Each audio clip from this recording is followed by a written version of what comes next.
महाराष्ट्रातील मोफत उपचार योजना आता संपलेली आहे। रुग्णांसाठी ही महत्त्वाची बातमी समोर येते।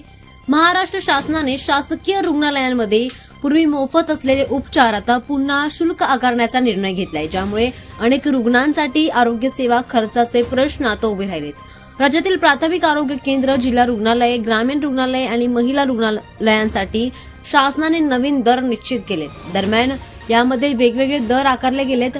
पहिली प्रसूती मोफत राहणार आहे, परंतु दुसऱ्या प्रसूतीसाठी ₹50 आणि तिसऱ्या आणि पुढील प्रत्येक प्रसूतीसाठी महिलांना ₹250 शुल्क आकारले जाते। हे निर्णय शासनाने 16 जानेवारी 2026 रोजी झालेल्या नवीन शासन निर्णयाच्या अंतर्गत घेतले गेलेत, ज्यामुळे राज्यभरामध्ये पूर्वी 2 वर्ष सुरू असलेली संपूर्ण मोफत उपचार यंत्रणा आता बदलली गेली आहे। शासकीय कर्मचारी आणि त्यांचे कुटुंबीय, न्यायालयीन कैदी, राष्ट्रीय सेनेचे स्वातंत्र्यवीर आणि कुटुंबीय, काही सामाजिक संस्थांद्वारे पाठवलेले रुग्ण यांसारख्या काही विशिष्ट गटांना पूर्वीसारखीच मोफत उपचार सुविधा मिळणार आहे।